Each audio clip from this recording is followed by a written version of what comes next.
Hello दोस्तों, स्वागत है आपका हमारे इस नए वीडियो में। दोस्तों इस वीडियो में आपको बताने वाला हूं कि आप यूपी स्कॉलरशिप क्लास 12th का ऑनलाइन फॉर्म कैसे फिल कर सकते हैं। ठीक है, इस वीडियो में दोस्तों मैं यहाँ पे रिन्यूअल स्टूडेंट के लिए बता रहा हूँ। रिन्यूअल वो होते हैं जिन्होंने कक्षा 11 में फॉर्म को फिल करा था, अब कक्षा 12 में वो अपना फॉर्म रिन्यूअल करके फिल करेंगे। ठीक है, तो इनका कैसे प्रोसेस होगा मैं इसका पूरा कंप्लीट प्रोसेस बताऊंगा। दोस्तों यहाँ पे कक्षा 12 का रिन्यूअल फॉर्म फिल करने के लिए सबसे पहले यहाँ पे क्या करना पड़ेगा, हमें जो है OTR बनाना पड़ेगा। ठीक है, इस बार जो है दोस्तों यूपी स्कॉलरशिप में भी OTR का प्रोसेस यहाँ पे लगा दिया गया है, तो हमें यहाँ पे OTR करना पड़ेगा।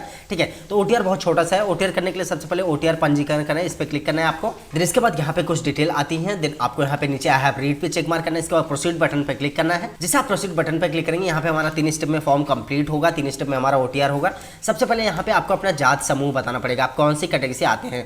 OBC से आते हैं तो अन्य पिछड़ा वर्ग, SC से आते हैं अनुसूचित जात, ST से आते हैं तो अनुसूचित जनजात। ठीक है, अगर आप मुस्लिम समुदाय से आते हैं तो अल्पसंख्यक चूज करेंगे, या फिर सिख ईसाई किसी भी धर्म से आते हैं तो अल्पसंख्यक चूज करेंगे। ठीक है, जनरल से आते हैं तो सामान्य।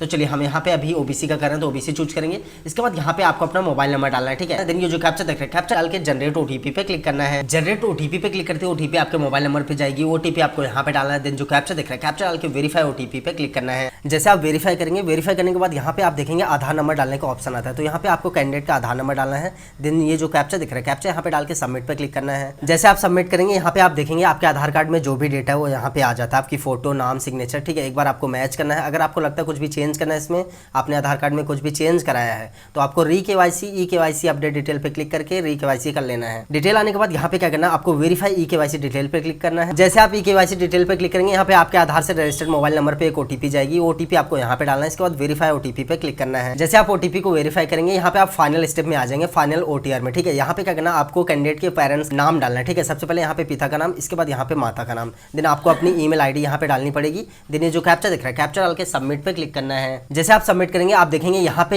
योर OTR जनरेटेड सक्सेसफुली का मैसेज आ जाएगा, आपका OTR नंबर यहाँ पे आ गया है। ठीक है, तो आपका OTR रजिस्ट्रेशन अभी हो गया है। अब इसके बाद हम यहाँ पे फॉर्म को फिल करेंगे। ठीक है, तो चलिए फॉर्म को कैसे फिल करते हैं हम देख लेते हैं।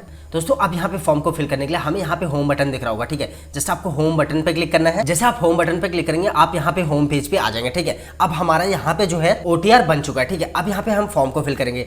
तो 12th का हम यहाँ पे रिन्यूअल कर रहे हैं तो हमें यहाँ पे जो है रजिस्ट्रेशन करने की जरूरत नहीं है। ठीक है, हमें यहाँ पे नया रजिस्ट्रेशन नहीं करना है, हम यहाँ पे सीधे लॉगिन करेंगे। ठीक है, जो रिन्यूअल वाले स्टूडेंट है उन्हें रजिस्ट्रेशन करने की कोई जरूरत नहीं है। ठीक है, तो क्या करना है, सबसे पहले यहाँ पे स्टूडेंट्स में आना है। इसके बाद यहाँ पे लॉगिन रिन्यूअल। ठीक है, लॉगिन रिन्यूअल में आने के बाद यहाँ पे पोस्ट मैट्रिक स्टूडेंट सेकंड वाले पे आना है। ठीक है, पोस्ट मैट्रिक 11-12 वालों के लिए होता है, तो हमें पोस्ट मैट्रिक स्टूडेंट पे क्लिक करना है। इसके बाद दोस्तों आप देखेंगे यहाँ पे नवीनीकरण का ऑप्शन आ जाता है। ठीक है, यहाँ पे हमारा लॉगिन का पूरा पेज आ जाएगा। ठीक है, इस प्रकार से पेज यहाँ पे आपको दिखाई देगा। तो सबसे पहले क्या करना है, आपको यहाँ पे 2024-25 का जो आपके पिछले साल का रजिस्ट्रेशन नंबर है वो यहाँ पे डाल देना है। इसके बाद अभी जो आपने OTR नंबर बनाया है, ठीक है, OTR नंबर आपको यहाँ पे डालना है। ठीक है, इसके बाद अपना पासवर्ड आपको यहाँ पे डालना है। जो पासवर्ड आपका था वो पासवर्ड यहाँ पे डालना पड़ेगा। अगर आपका पासवर्ड नहीं ले रहा है, ठीक है, या फिर पासवर्ड में कोई प्रॉब्लम आ रही है तो आप मुझे कमेंट में बताइएगा, मैं आपको बताऊंगा पासवर्ड कैसे रीसेट करते हैं। ठीक है, इसके बाद ये जो कैप्चा दिख रहा है, कैप्चा डाल के लॉगिन पे क्लिक करना है आपको, सबमिट पे। ठीक है दोस्तों, जैसे आप सबमिट करके लॉगिन करेंगे आप देखेंगे यहाँ पे डैशबोर्ड पे लॉगिन हो जाएंगे। लेकिन इस बार यहाँ पे एक चीज आपको दिखाई दे रहा होगा, यहाँ पे नवीनीकरण फॉर्म में जो है हमारा सारा पहले से फिल आ रहा है। ठीक है,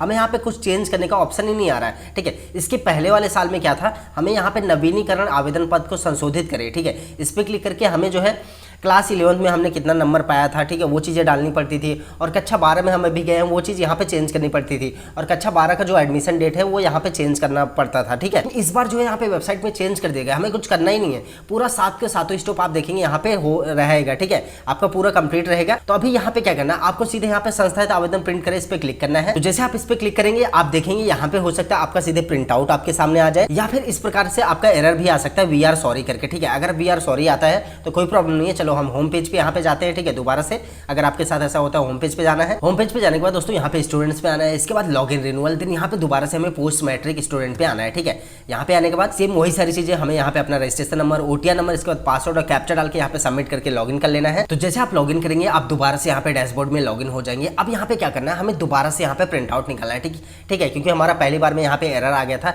ठीक है, हो सकता है आपका पहली बार में ही प्रिंट आ जाए तो आपका काम हो जाएगा। तो हमारा अगर एरर आता है तो यहाँ पे संस्थागत आवेदन प्रिंट के दोबारा से क्लिक करना है। इसके बाद आप देख सकते हैं यहाँ पे हमारा जो है फाइनल प्रिंट हमारे सामने आ चुका है। ठीक है, यहाँ पे आप देख सकते हैं पूरा हमारा यहाँ पे आज की डेट यहाँ पे 22 अगस्त 2025 यहाँ पे दिखाई दे रहा है। ठीक है, 22 अगस्त को मैं यहाँ पे फॉर्म को फिल कर रहा हूँ तो 22 अगस्त यहाँ पे आ रहा है। हमारा OTR नंबर जो हमने नया यहाँ पे लगाया वो आ गया है। ठीक है, और यहाँ पे कक्षा का नाम जो है ऑटोमेटिक हमारा चेंज हो गया है। ठीक है, कक्षा 12 यहाँ पे आ गया है, क्लास 12। ठीक है, यहाँ पे कुछ चीजें हमारी चेंज नहीं हुई है, जैसे कि यहाँ पे कक्षा 11 में हमने कितना नंबर वगैरह पाया था, ये सारी चीजें चेंज नहीं हुए क्योंकि ऑप्शन ही नहीं है तो हम चेंज कहाँ से करेंगे। ठीक है, तो इस प्रकार से आप अपना फॉर्म फिल कर सकते हैं। यहाँ पे आपको प्रिंट दिस पेज पे क्लिक करके, आपके पास प्रिंटर है तो प्रिंट कर सकते हैं, इसको PDF में सेव करके आप कहीं से भी प्रिंट आउट निकलवा सकते हैं। ठीक है, तो यहाँ पे अगर आपको फॉर्म फिल करने में कोई भी प्रॉब्लम आती है, कहीं पे भी कोई कंफ्यूजन या डाउट होता है तो आप मुझे कमेंट के जरिए या फिर इंस्टाग्राम पे मैसेज करके पूछ सकते हैं।